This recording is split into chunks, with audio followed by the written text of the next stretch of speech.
Good morning, everybody. Welcome to the Marin Economic Briefing.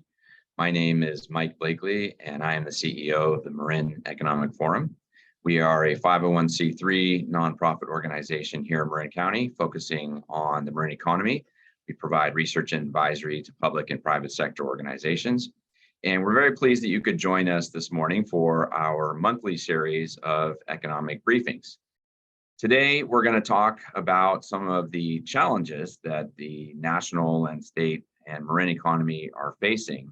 But I do want to take a moment to acknowledge that globally, things are really wreaking havoc, as many of you are well aware. We're seeing just yesterday, OPEC, which is an oil cartel, deciding to cut production of gas. We're already seeing gas prices rise in California as an issue of refinery, as a product of refinery issues. And then all of a sudden, we're starting to see trouble in Europe regarding actions that their central banks are taking to rise interest rates. They're unable to curb inflation in Europe, which is affecting that. The dollar is strengthening, which is good for our importers, but not good for our exporters. And even on the geopolitical front, the Russia-Ukraine issue continues and then we have new issues like North Korea launching missiles over Japan and doing some saber rattling there. So all of this is really unsettling. And many of you have probably seen in the global markets the reflection of that. Here in the US, we have our own issues with midterm elections coming. Data was out this week regarding prices, and inflation does not seem to be going down as much as we would think. We are seeing some positive results in terms of the labor market, which is good. But overall, it's really hard to feel good about the economy. In fact, the joint venture Silicon Valley, which was an organization like MEF in the Silicon Valley, just came out with a poll, and their main conclusion was that as it relates to the economy, we are grumpy. So I think that's a lot of the sentiment that we're seeing here around Marin County. But thankfully for us, we have a chief economist, Dr. Rob Eiler, who's going to take us through the real data and tell us what's really happening out there. But if you're not feeling great about the economy, you're not alone. So with that, I'm going to turn it over to Rob, who can dive into more of the details about what's happening out there. Rob, good morning. Good morning, Mike. Thanks so much. And I'm going to share my screen now. Per normal, we have some slides to share with y'all. And to Mike's introduction, there's no doubt about the fact that the macroeconomy and the global economy, macroeconomy in the United States and globally, have definitely become more grumpy.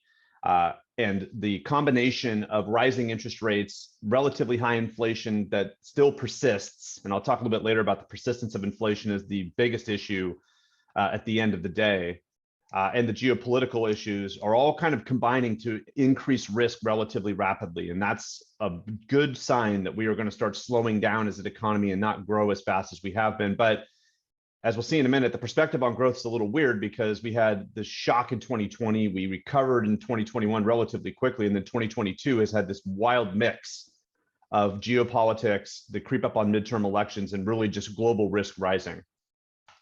I'm going to start with the labor market because if there's one place about the American economy that we seem to have still relatively consistent news, it's here. But that's really in the aggregate. What I wanted to show you is just the evolution of job cuts and recovery through the last 2.5 years, starting in April 2020. We will, as these monthly updates progress, we're going to kind of cut away from thinking about recovery, I should say, and start thinking about where we're going next to be more forecast oriented, at least until we feel like we can see more clearly where we're going. But these columns represent what happened in 2020. So almost every single industrial sector in the United States saw cuts and really did not recover through 2020. By the end of 2021, which is the blue column, we had seen recovery in the American economy in professional and business services just barely, but then in transportation and warehousing because so much of our economy moved toward at-home delivery or really just logistics networks trying to solve problems in terms of moving goods in places they had not gone before. The latest data, which will be changed tomorrow morning, at least be updated through the end of September, at least in theory, are these data through August. So why I show this is because if you look at the far right-hand side, you'll see a lot of positive numbers moving left to right, but the far right-hand side suggests we still have some pockets of our economy that are in trouble. The accommodation sector, which is really hotels, food services, drinking places, bars, restaurants, and places where you eat, other services, an array of personal services. Those three sectors of our economy are generally focused on relatively low educated, low skill workers, where the training is relatively easy, if not just sort of walk off the street and start the job. It's in those sectors where we also have a lot of vulnerability as we go into 2023 with respect to where job losses may in fact show up first. So not only have those sectors not recovered, so the way to read these data are for food services and drinking places, that negative 4.4% suggests that on a seasonally adjusted basis, if we use January 2020 as a pre-pandemic benchmark, we're still 4.4% below the number of people working in that sector than we were January 2020 as of August 2022. So if there's vulnerability in those sectors primarily, and those sectors have not fully recovered yet, that means structural change is more likely in the sense that you may not get back to a pre-pandemic level of workers for some time to come, if at all, if there's some technological shift that is engaged. The government piece, a lot of that is retirement, and how we see governments evolve in terms of the use of labor is a big question going forward also. The inflation watch continues and will continue at least through next year, but these are the data that the Federal Reserve uses. So this is the price of a shopping cart that people buy at home every month on an annualized change basis. So that August 4.9% suggests that the shopping cart that we buy at home is 4.9% more expensive in August 2022 than it was in August 2021. And these data are monthly from 2007 forward. So you can see how good inflation behaved through basically the middle portion of 2021 and how wild it's been since basically April or May 2021. The key is that it has turned down, and as the Federal Reserve has been very aggressive with interest rates, we should have expected this. But notice that that word core is here also. So these data actually strip out of that shopping cart food and energy prices. And we want that blue line to start moving through those red dots. In theory, it should. Now, two things is that if you've been here on a regular basis, these data have now been updated through 2025. We only had it through 2024 as a declared time frame, but you can also see that far right-hand dot in the shaded area now is actually in this undated region that the Federal Reserve calls the longer run. So two things about that is, one, the Federal Reserve is very focused in terms of how interest rates are going to either stay at relatively high levels or continue to rise a little bit to try to force that blue line through those red dots or have the feel like it's moving that direction. But at the end of the day, that final red dot, not getting back to that blue dotted line, which is at 2%, suggests the Federal Reserve does not see our economy getting back to what it feels like is sort of the inflation norm that we want, that helps businesses and consumers predict the future more clearly. So we should be watching inflation in Europe primarily. So we're going to have a wild winter in Europe, and Europe already has relatively higher inflation than the United States, primarily because of its energy dependence on Eastern Europe, which will continue to have geopolitical problems for the foreseeable future, unfortunately. So how much that inflation transmits itself over to the United States is a big deal, especially as Mike suggested with the relatively high level of the dollar, though we should think the dollar is going to slip back in value as the emerged economies of the world start slowly increasing interest rates and stop the flow of capital towards the higher yield area here in the United States, because we've been raising rates a little faster. Watch what happens at the grocery store and gas prices. So as Mike also suggested, OPEC's decision to cut supply is because they want to maintain relatively high prices. Some of it is geopolitical. Some of it is making up ground for what was lost in early 2020. Some of it is because they have the market power to profit maximize against our continued demand for gas. So that is an immediate regressive tax when those things go up. And that's the thing that makes those other industries we just talked about a little bit more vulnerable, is that those workers are at middle, or let's say lower to middle wages, and maybe do not have as much job opportunity as folks that are more educated and maybe more in professional services rather than personal ones. Higher prices at the grocery store and the gas pump immediately affect those folks' budgets. We're watching job openings. So there's this idea called the beverage curve that suggests that the evolution of job openings and the unemployment rate are somewhat offset from each other. And so we're watching closely to see if job openings are starting to fade. If they start to fade, that is an indicator that the inflationary aspects in our economy and what's going on with interest rates are now starting to creep into business decision-making about looking for workers, not necessarily hiring, but how much they're looking. And that then portends generally some loss of jobs coming, and the two, in a sense, sort of play off of each other in that way. So we're going to watch those closely. That's kind of the next major indicator coming. And when we see you next time, we'll talk more about job openings as a focal data point. You should expect unemployment to rise a little bit as inflation is moving down. So one of the unfortunate penalties of the Federal Reserve being this aggressive with interest rates and trying to move that blue line through those red dots will be more unemployment. Okay, so I want to talk about interest rates very briefly.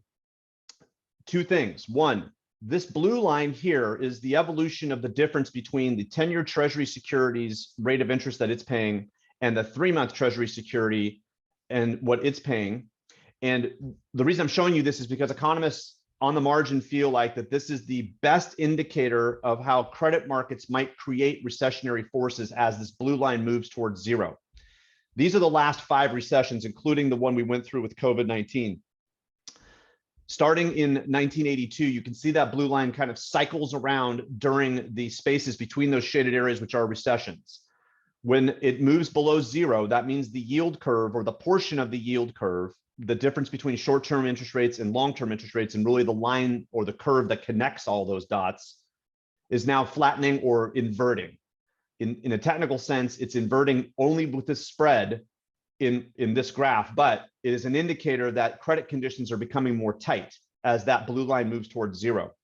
Well, what the Federal Reserve has done, or what it does from its policy standpoint, looks like this since 1982. So 2 things about this. It has steadily lowered rates and in a sense sort of kept them within a band between, let's say, 2% and 6% for most of this history, except for after the Great Recession, which is the 4th shaded area, the big wide one, moving left to right.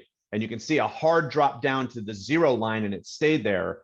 And so we're in kind of this sort of new world in terms of interest rates, or at least we were until this year. And if you look at the far right-hand side, you can see that black line is shooting straight up vertical. And that's the movement over the last 7 or 8 months in terms of the Federal Reserve being very aggressive to pick up that rate. Now notice the blue line is going down more or less simultaneously because the short-term rates are being picked up relatively quickly. So what that means, and I'm going to leave now the spread back on here, is that when the rates are rising and we're not getting all rates rising sort of in parallel, we could get this credit crunch, and providing less credit usually means a slowdown in our economy. The prime rate is rising, and it rises in concert. So if you look at business lending, the prime rate rises every single time that the Federal Reserve increases rates. So that's an immediate change in the cost of doing business, especially if you have an adjustable rate loan that's based on prime. And in some cases, if you have a home equity line of credit that's based on prime. And credit cards are going to do the same thing. So there is a credit crunch kind of coming both to households and businesses. And this is another reason why we believe that we're not only going to have an economic slowdown, but the probability of a declared recession is rising relatively rapidly. Now, what I want to do in the next 2 slides is I want to show you California and Marin in terms of the evolution of the local labor force. First, looking at the number of people employed. So basically, California has recovered. It's almost there. And in the September data, we should see it actually cross that red dotted line. But it took about 32, 33 months to get there from the time that the labor market started shedding jobs earlier or right before the pandemic started, I'm sorry. The labor force has actually been something that's baffled economists a little bit because this is one of the only times since the Second World War where the California economy has actually seen a loss of labor force that is officially counted for this long of a time period. We saw a little bit of it after the Great Recession started, let's say, late 2008, early 2009 is where we really saw it kind of bottom out. But by mid 2009, we had seen it pick back up. That's not true yet in this recession, in the sense that we have not seen that labor force come back. And why that's important is because if there are people out there who have been out of the labor force and now suddenly thinking, well, maybe I want to come back in, if they start to think about coming back in at the exact time that jobs are being shedded by businesses, that's an issue.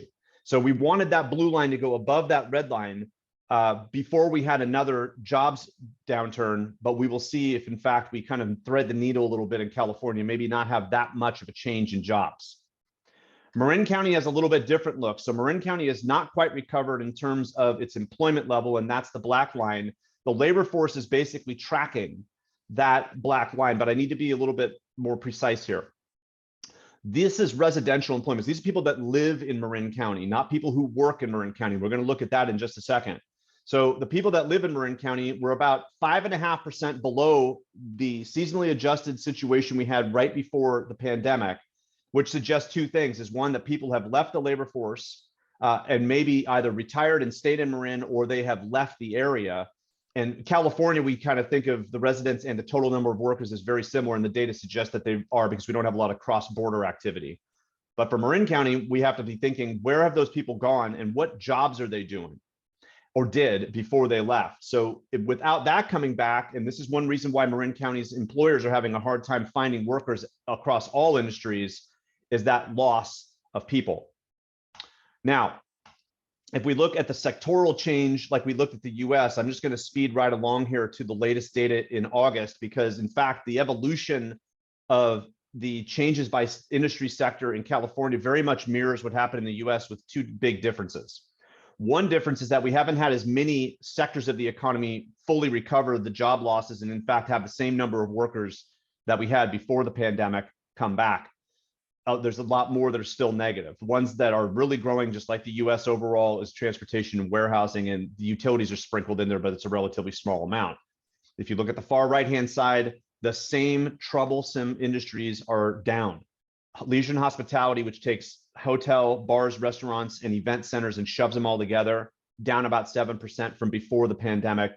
And other services, that amalgam of personal services we saw earlier with the US data, 6.4% down, and government also down in California. Actually, a little bit less than the US overall, but the focus of that is really on two items. One is local government and education. So that's something to watch very closely, is what are we going to see in terms of the evolution of our local schools if we have fewer kids coming to school because of an aging population, and we'll talk about this as we creep closer to the end of the year, and at the same time have people retire because they had a chance to do so as a result of the pandemic, and potentially some incentives to finally make that decision. So we're watching closely those three industries, and Marin County has a very similar outcome. So let's just speed right along. And these are the things that Mike and I have talked about a lot in terms of looking forward and what we can do for Marin. There are some industries that are still down. So if you think about 2 graphs ago, I suggested that, well, we have this cut in the number of people who are working that live in Marin County. That is somewhat affecting the ability of some of these industries to get back to where we were before the pandemic. But some standout industries are construction. If you look, 2 sections moving left to right, construction's up 9.5%, which is great. Transportation, warehousing, just like every place else in California and the United States, basically up, because we've switched some of our buying behavior online. But the far right-hand side, education and health, is still down. A lot of that is education. Leisure and hospitality still strongly down. Even though we had a really good travel year, our local hoteliers, bars, and restaurants are doing more with fewer workers. And that makes you, again, think about that structural issue I spoke about before, and how another economic slowdown might sort of force that into more permanency. Other services, same deal. Government, a little bit stronger. So Marin County's labor market, the other angle on why you have maybe struggled if you were an employer to find workers, is in here as well. The trick though on this one is that this is maybe the decision to not hire as many people, even though we know there's a lot of businesses out there with job openings that are relatively high in volume, or it's that we just haven't been able to get workers to come and take those jobs, or there's been a switch to just not hire as many. So there's still, we don't know the true nature of why these changes persist, but we have to be thinking it gets down to 2 major items. Is one, can't find the workers, and businesses are making adjustments about how many people they ultimately hire. And the more permanent that becomes, the trickier it is for local workers at low to middle income levels to find, let's say, a little bit more job fluidity if in fact they lose a job in one sector to move to another. Transportation and warehousing really provided that pressure release as the pandemic started, but it's been much trickier as the persistence of the effects from COVID, and also just the slow moving recovery has continued on. One place I like to watch is office space as an indicator of how people are going back to work, because we went into the pandemic and came out of it in such a bizarre way in terms of working from home and the utilization of office. These are the latest data that come from Newmark about what's happened in Marin County through the second quarter of 2022. The third quarter just ended. So the forecast is actually the more maybe focal piece of this slide, where You can see total inventory really not changing. Vacancy rates have actually slipped down a little bit, but are still relatively high at just about 18.5%. Absorption is up, but still negative. So it's up from the 1 year ago number, but not necessarily in good shape. The asking price is basically flat, more or less, from the prior quarter. And then you can see that there's really nothing under construction for office. The office space issue and the retail space issue are kind of the two major items to watch. So in San Francisco, there's reports there's only about 40% of the office space in San Francisco is being utilized on a Monday through Friday basis as it was before the pandemic. If that's true, just think about how many businesses in concentric circles around those major office spaces are affected in terms of their demand and now are even more reliant on tourism. The tenant improvement and new construction will be slow as a result of that low office utilization. So that can affect certain parts of the construction industry. And we should see some leasing prices fading a little bit from the recent gains. In fact, if we're going into, let's say, a medium or longer term lower utilization level, all those adjustments should be coming. And then finally, retail vacancy is sliding up a little bit. The thing that's so weird about retail vacancy is that you might have 4 or 5 small retailers go away, but the percentage of their law or what they're leaving behind is vacant versus the big box retail eating up such a large square footage. The data are not going to be maybe reflective of how the look of the strip mall or the downtown areas are going to be with respect to not necessarily blight, but just that, oh man, there's so many open spaces here. Those large footprint places, your grocery stores and your big box retail otherwise eat up a large footprint in that area. So be cautious of hearing about retail vacancy and keep in your mind what that means. Really, your eyes tell the biggest story on that one. Okay, so to wrap up, forecasts are fading, and they should be. When you increase interest rates like this, you've got to expect some pain. This is looking more like the 2001, 2002 slowdown than, let's say, the Great Recession for sure, or the 1990 recession.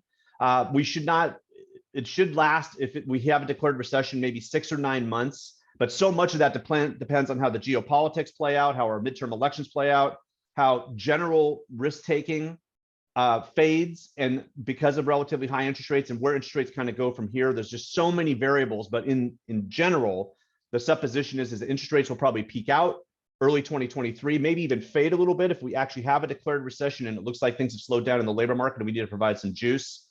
We'll see how that goes. But watch construction, watch what's going on in office and retail spaces as far as the evolution of the choices that businesses are making.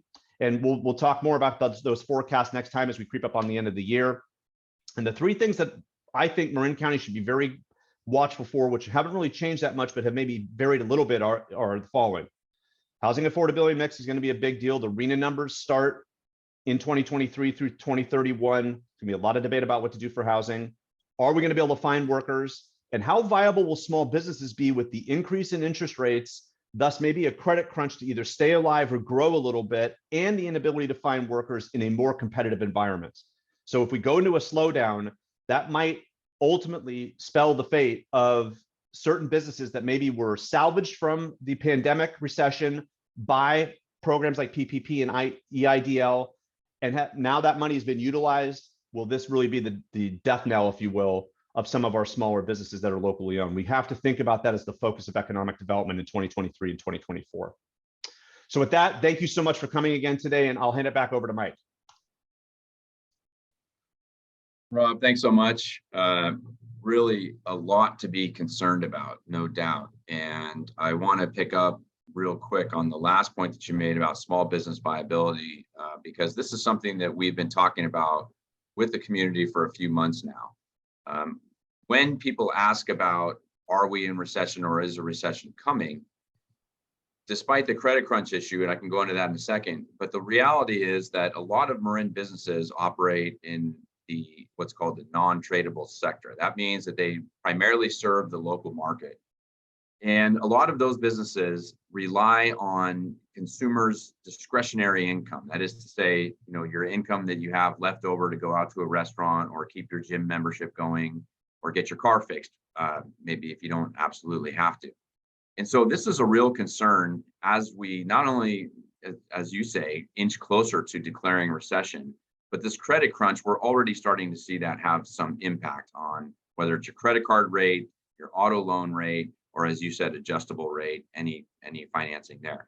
So I think, my message to all of our small town public officials is we just sort of weathered this storm from the pandemic, where a lot of businesses took a lot of extreme actions to be resilient and keep themselves operating.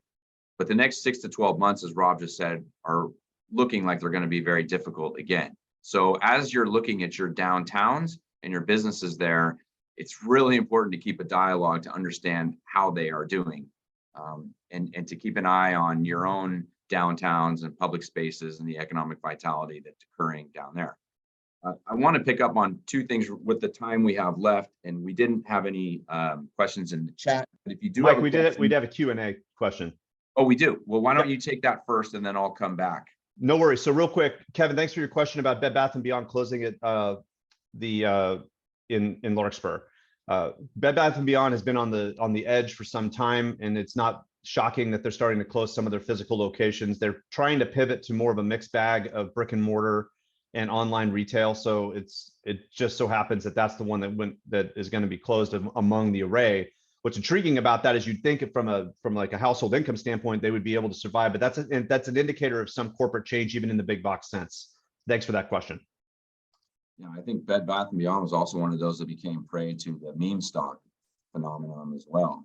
So again, the financial markets and the equity markets are really going nuts. As you like to say, Rob, don't look at your portfolio every day if you don't have to. Again, the temptation is strong to do that.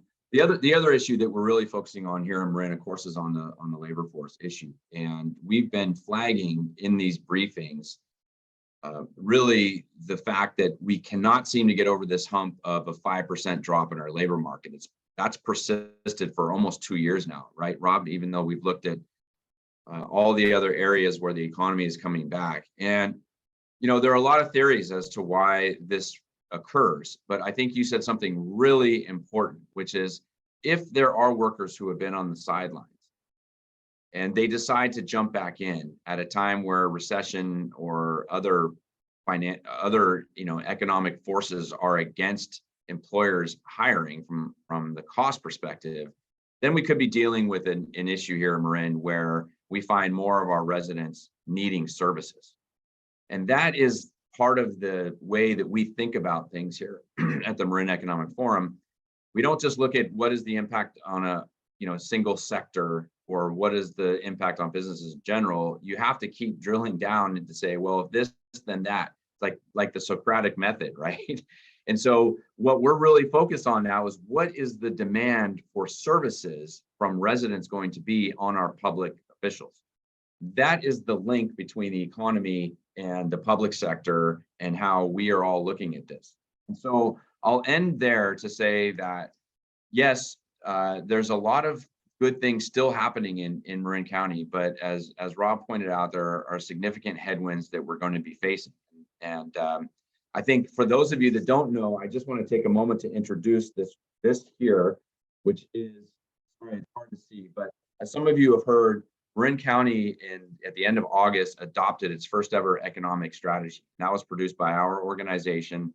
And this actually has some of the answers to the challenges that we're dealing with right now.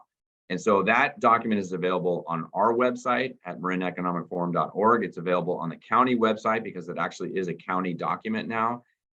If you are an organization that is focused on the economy, like a chamber of commerce, or if you're not in the nonprofit sector focusing on services, you'll want to take a look at that strategy, because in there are where Marin County has committed to economic development. It's thoughtful and intentional economic development. It's the type of activities that can help us weather the storm that we're in now and anything else that's coming. So take a look at that.